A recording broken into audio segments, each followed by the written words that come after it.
On June 2nd, 1953, a woman sat in a Paris mansion watching her husband explain a coronation. This shouldn't have been remarkable. Millions of people across Europe were listening to experts that day.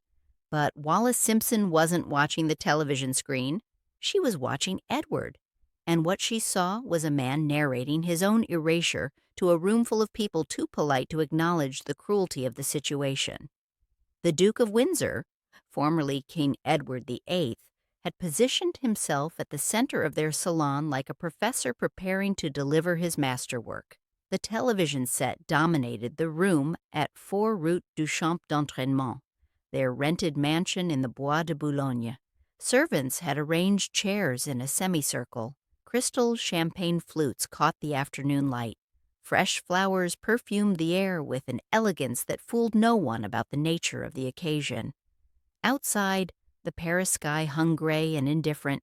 Inside, a former king prepared to perform expertise for an audience of aristocratic friends who would remember this afternoon forever and understand none of it. Edward knew every ritual, every symbol, every piece of ancient regalia about to be placed on his niece's head. He knew because he had studied it for his own coronation, the one that never happened, the one that preparations had already begun for, before he signed it all away 17 years earlier. The Earl Marshal had been drawing up guest lists. Seamstresses had been consulting fabric samples. Westminster Abbey had been measured for modifications. All of it abandoned, all of it transferred to his brother Albert, who became George VI, who never wanted the crown, who died at 56 from the stress of carrying it. Now Edward sat in exile, 58 years old, commissioned to write articles about the ceremony for the Sunday Express and Woman's Home Companion. The journalism paid well. The Windsors always needed money, despite the investments and the allowances and the beautiful house they couldn't quite afford. But the payment was almost secondary. What mattered was that for a few hours, Edward would be the expert, the insider, the man who understood what was happening inside Westminster Abbey better than anyone watching at home.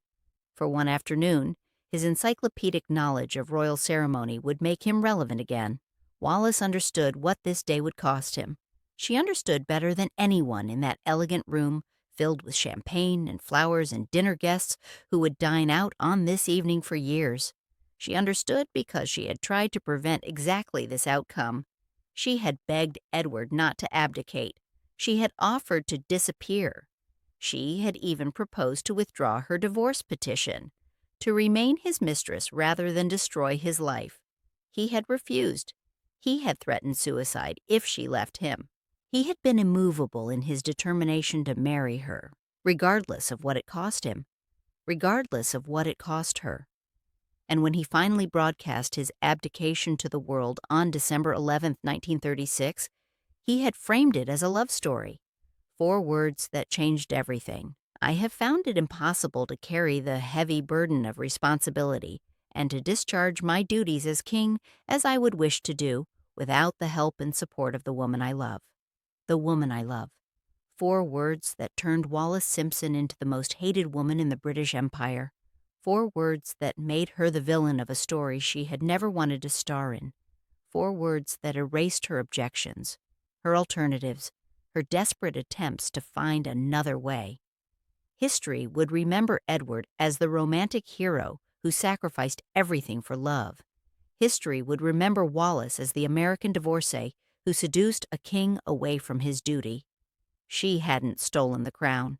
She had inherited the blame for a man who threw it away. The coronation broadcast flickered to life on the television screen. For the first time ever, cameras would broadcast the sacred rituals into millions of homes, and the Duke of Windsor would watch from 214 miles away, in a borrowed house, in a borrowed country, providing running commentary to a handful of friends who would forget his insights by morning, but remember forever that they had been there when the former king watched his niece become queen. London materialized in grainy black and white. Rain fell on upturned faces. Union Jacks snapped in the wind. Crowds packed every street from Buckingham Palace to Westminster Abbey, standing in the downpour since before dawn, waiting for a glimpse of the golden coach. The gold state coach, 200 years old and weighing 4 tons, made its stately progress through streets lined with soldiers and spectators. Edward's voice filled the Paris salon with the authority of insider knowledge. 8 Windsor Greys to pull it, he explained. They've been training for months. The guests nodded appreciatively. They were watching history unfold, and they had the good fortune to be watching it in the company of a man who understood every nuance. What they could not see, what only Wallis saw watching his face instead of the screen, was the cost of each explanation. Every fact Edward delivered was a reminder of the ceremony he had never performed. Every ritual he decoded was one he had rehearsed in his mind for years, imagining the weight of the crown, the pressure of expectation, the transformation from prince to sovereign. Wallis watched his hands. They were perfectly steady. His voice never wavered. His composure was absolute. But she knew what the performance cost him. She had learned, in their 17 years together, to read Edward's moods with seismographic precision. She saw the microtensions in his jaw. She noticed the way his eyes lingered on certain images before he forced them away. She recognized the brittle quality of his charm, the way it had hardened over years of exile into something that no longer convinced even him. She saw a man clinging to relevance through explanation. She saw a man using expertise as armor against grief. She saw a man describing in meticulous detail a ceremony that should have been his, would have been his, if he had simply let her go. The television showed Elizabeth emerging from the coach at Westminster Abbey. She was 27 years old, Edward's niece, the daughter of Albert, the brother who had taken his place. She wore a crimson velvet robe over her coronation dress, which had taken 8 months to create, embroidered with the symbols of every realm she would rule. The train stretched 21 feet behind her. 6 maids of honor carried it as she processed toward the west door. "She'll walk the entire length of the nave now," Edward explained, every eye on her. Wallis remembered December 1936 with perfect clarity. The documents Edward had signed at Fort Belvedere, his country house in Surrey, the fountain pen moving across the page of the instrument of abdication, his 3 brothers standing as witnesses in the wood-paneled study. Albert, Duke of York, pale with dread at the crown descending toward him. Henry, Duke of Gloucester, rigid with disapproval. George, Duke of Kent, the most sympathetic of the 3, watching his eldest brother destroy himself with a stroke of ink. The signatures accumulated one by one: Edward, Albert, Henry, George. By the time the last name was complete, Edward VIII had become simply Edward. His reign had lasted 326 days. He had never been crowned. The preparations for his coronation, scheduled for May 1937, had been transferred to his brother, who became George VI, who never wanted any of it. Wallis remembered what she had told Edward before he signed. She had written letters, sent telegrams, made phone calls. She had begged him to find another way. She had told him she would rather disappear than destroy his life. She had offered to withdraw her divorce petition, to remain his mistress, to accept any arrangement that would allow him to keep his throne. She had written to him explicitly that she could live happily as his mistress. She would have accepted that. He would not. Edward had been immovable. He told her he would kill himself if she left him. He rejected every alternative she proposed. He made abdication the only option she could accept without his blood on her conscience. And then he went on the radio and told the world he had done it for the woman he loved. The words had been elegant, the sentiment had seemed genuine, and the consequence had been catastrophic for both of them. What Edward had not anticipated, what he had refused to hear when she tried to warn him, was the permanence of his exile. He had imagined, perhaps, a brief period of disgrace followed by rehabilitation, a year or 2 of distance, then a gradual return to relevance. He had expected the British people to forgive him eventually, to welcome him back, to find some useful role for a former king still in his prime. He had not understood that the monarchy's survival depended on making him an example. The institution could not tolerate the precedent of a king walking away when duty became inconvenient. If Edward could abdicate for love, What stopped future monarchs from abdicating for lesser reasons? The entire edifice of inherited authority rested on the assumption that sovereigns accepted their burden regardless of personal desire. Edward had shattered that assumption. He had to be made invisible, and he had to stay invisible, or the lesson would be lost. And Wallis had to be made the reason. The wedding came 6 months after the abdication, June 3rd, 1937, at the Château de Condé in France. A borrowed house because Edward owned nothing suitable, a borrowed country because England would not have them. The guest list was painfully small. No members of the royal family attended. King George VI had forbidden it. Edward's mother, Queen Mary, sent no representative. His sister, the Princess Royal, stayed away. His brothers, with whom he had shared a nursery and a childhood and 25 years of royal training, were conspicuously absent. The message could not have been clearer. This marriage was tainted. Association with it carried professional risk. Anyone who attended would be marking themselves as disloyal to the new king. 3 days before the ceremony, George VI had issued letters patent that delivered a wound neither Edward nor Wallis would ever recover from. The Duke of Windsor would retain the style, His Royal Highness, but any wife he married would be specifically excluded from sharing the designation. Wallis would be a Duchess, but never Her Royal Highness. 3 letters, HRH, a technical point of protocol that might seem trivial to outsiders. In the hermetically sealed world of royal hierarchy, it meant everything. It meant Wallis was not legitimate, not accepted, not family. Every time she entered a room, every time her name appeared on a document, every time she was introduced at a social function, the absence of those letters would remind everyone present of her status: the American divorcee who had corrupted a king, the woman who had destroyed the monarchy, the villain of the abdication story, denied even the basic dignity of her husband's title. Edward's obsession with obtaining the HRH for his wife became the defining crusade of his exile. He wrote letters, petitioned relatives, lobbied politicians, complained bitterly to anyone who would listen about the injustice of his wife's treatment. The campaign accomplished nothing except to reinforce the palace's determination to maintain the distinction. Each new attempt looked petulant, the whining of a man who had given up everything and now resented that he couldn't have it both ways. But Edward couldn't let it go.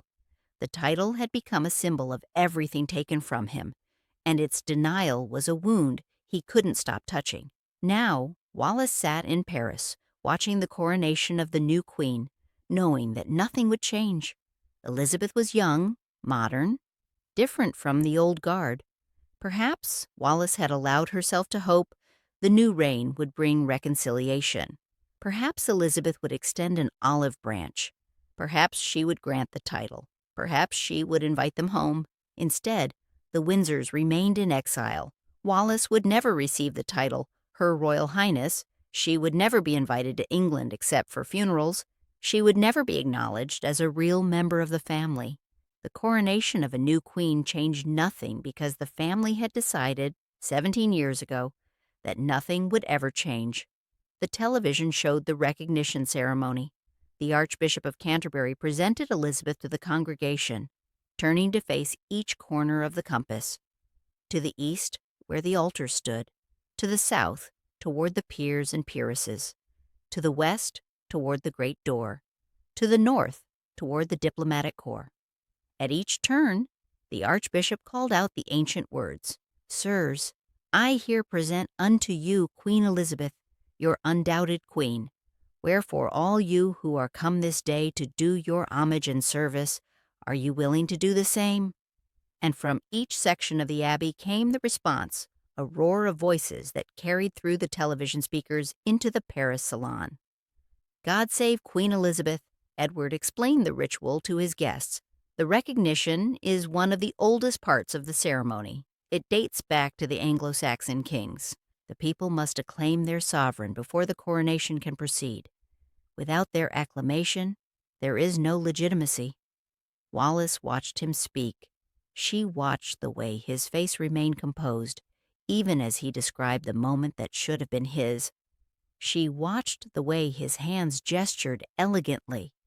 the practiced movements of a man trained from birth to perform royalty.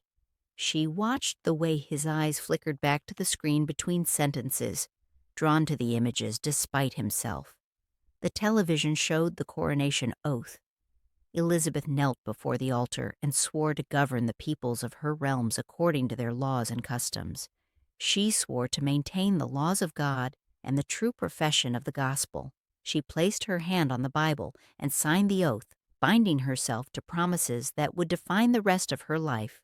Edward described each element. The oath has been modified over the centuries. It now includes all the Commonwealth realms. She must swear separately to each one. The legal requirement creates an unbreakable bond between sovereign and subject. The anointing came next, the most sacred moment of the ceremony. Screens had been erected to shield it from the television cameras. Some mysteries, even in an age of broadcast exposure, must remain hidden. The archbishop poured holy oil from the ampulla, a golden vessel shaped like an eagle, into the coronation spoon. He anointed Elizabeth's hands, her breast, and the crown of her head. Edward's voice grew softer as he explained. The oil is consecrated specifically for coronations. The formula dates to the Middle Ages. The anointing transforms the monarch. Before the oil, she is merely a woman. After the oil, she is God's chosen sovereign. It is the moment when everything changes. Wallis heard what the guests could not hear, the longing in his voice, the grief beneath the expertise, the unbearable weight of describing a transformation he would never experience. The television showed the investiture. Each piece of regalia was presented in turn. The supertunica, the golden cloth of tissue that covered Elizabeth's white dress. The armils, the golden bracelets symbolizing sincerity and wisdom. The orb, surmounted by a cross, representing Christian sovereignty over the earth. The ring, the wedding ring of England, binding sovereign to nation as closely as any marriage. Edward named each item. He described their history. He explained their symbolism. The orb contains a piece of the true cross. The ring is sized for each new monarch. Elizabeth's is smaller than her father's was. It was resized in the weeks before the ceremony. The scepters came next. 2 of them. The scepter with the cross, containing the Cullinan Nimue, the largest clear-cut diamond in the world at 530 carats. The scepter with the dove, representing equity and mercy. Elizabeth received them both, holding one in each hand, the weight of empire balanced in her grip. And then the crown. St. Edward's crown, the hollow golden artifact that dated to Charles II's restoration in 1661. The original crown, destroyed during Cromwell's Commonwealth, had been recreated from historical descriptions. It weighed 4 pounds, 12 ounces. It was set with 444 precious stones. It was used only for the moment of coronation itself, then immediately replaced with the lighter imperial state crown for the remainder of the ceremony. The archbishop lifted St. Edward's crown above Elizabeth's head. The abbey fell silent. Millions of people across Britain and the Commonwealth held their breath. In Paris, in a salon full of champagne and flowers, Edward sat perfectly still. The crown descended. It settled onto Elizabeth's head. The abbey erupted. Peers and peeresses put on their coronets simultaneously, a wave of glittering metal sweeping through the congregation. Trumpets sounded. Bells rang across London, from Westminster Abbey to St. Paul's Cathedral, to every parish church in the realm. The crowds in the streets cheered. The world watched a new era begin. Wallis did not watch the screen. She watched Edward. She saw the micro-expression that flickered across his features in the moment before he regained control. Grief, rage, recognition. Recognition that this was final, that the crown had passed beyond any possibility of retrieval, that his niece now wore the weight he had discarded, and that she would wear it until death, because that was what sovereigns did. They endured. They persisted. They did not walk away because duty was inconvenient or love was compelling.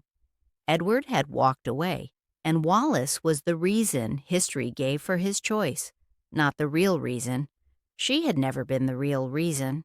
The real reason was a man who could not tolerate being told no, a man who had been raised to expect the world to arrange itself around his desires, a man who had found in Wallis someone who would not submit to him the way everyone else had, and who had become obsessed with conquering that resistance. He had made the choice entirely on his own, and then announced to the world that he had done it for her. The woman I love, the sentence that made her a prisoner. The ceremony lasted 3 hours. Edward maintained his commentary throughout. His expertise never wavered. His composure never broke. He described the homage when the peers of the realm knelt before Elizabeth and swore their fealty.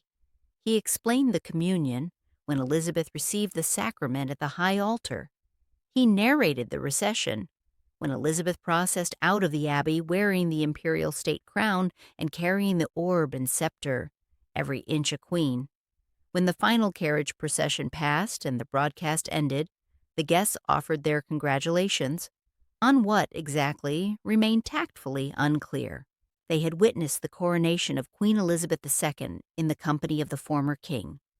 They had heard his expert analysis. They had drunk his champagne. They had eaten his canapes. They had sat in his beautiful salon and watched history unfold on his television set. They would dine out on this evening for years.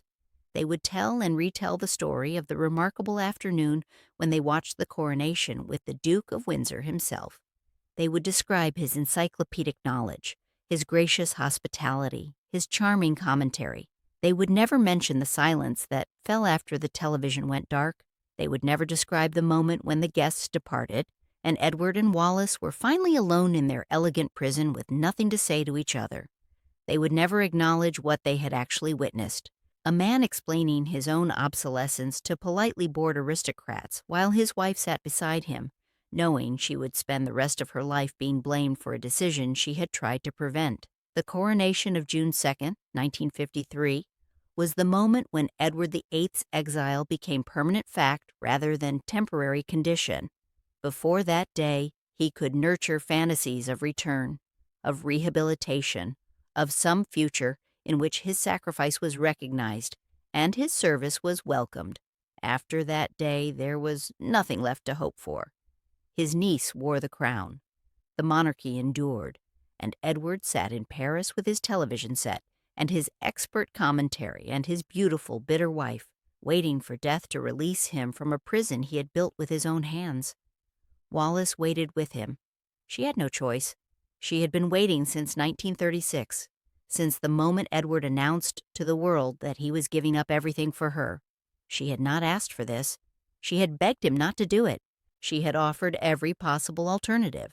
But Edward had been immovable, and now they were both trapped in the story he had created. The greatest love story of the century, according to the newspapers. The greatest disaster of the century, according to the royal family. And Wallis at the center of it, the woman blamed for everything, the villain who had wanted none of it. 19 more years. That's how long Wallis stood beside Edward after the coronation. 19 years of exile. 19 years of dinner parties and society photographs, and the endless performance of happiness. 19 years of watching him grow older, his face growing gaunt, his famous charm growing brittle. 19 years of hoping that something might change, knowing that nothing would. Edward died on May 28, 1972. Throat cancer. He was 77 years old. Wallis was at his bedside in their Paris house when he went. The royal family sent representatives to the funeral at Windsor. Queen Elizabeth attended personally. She even invited Wallis to stay at Buckingham Palace during the mourning period.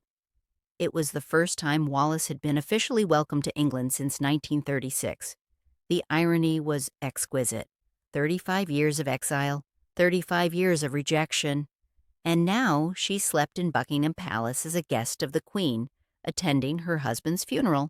Accepted at last into the family that had spent 3 decades pretending she did not exist, but only because Edward was dead, only because he could no longer be a threat, only because the man who had thrown away the crown was safely buried at Frogmore, and Wallis was an elderly widow who would soon be forgotten. After Edward's death, Wallis stayed in Paris. She had nowhere else to go. The house was all she had left.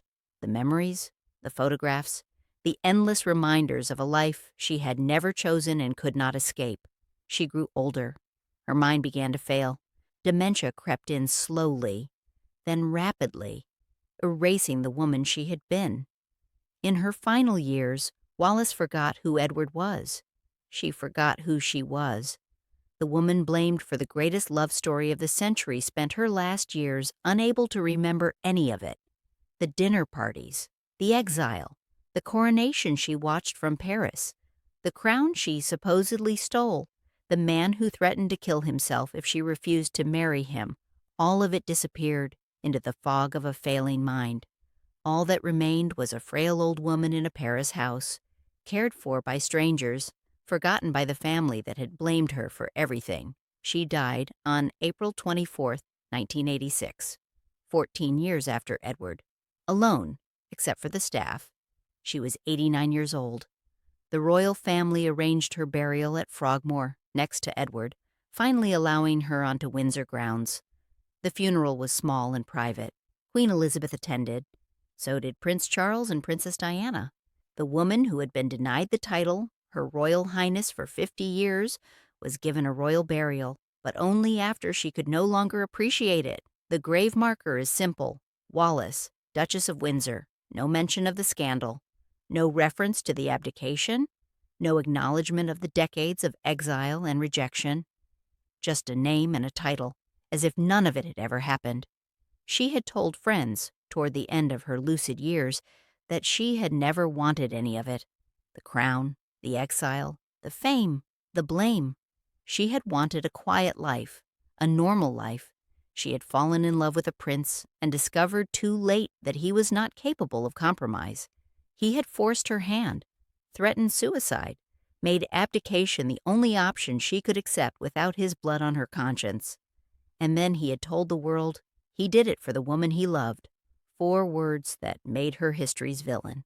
4 words that erased her agency and her objections and her desperate attempts to find another way. 4 words that followed her for 50 years, through exile and isolation and dementia and death. The woman I love, the sentence that imprisoned her, the romance she never wanted, the crown she never stole, the blame she never deserved. On June 2nd, 1953, Wallis Simpson sat in a Paris mansion and watched her husband become a ghost. She watched him explain a coronation he should have performed. She watched him narrate his own obsolescence to dinner guests who would forget his commentary by morning. She watched the crown settle onto his niece's head and knew that nothing would ever change. She had been right. Nothing did. Not for 19 more years with Edward. Not for 14 years alone. Not until dementia finally released her from the prison of being Wallis Simpson, the woman blamed for the abdication, the villain of the love story, the captive who never chose her cell,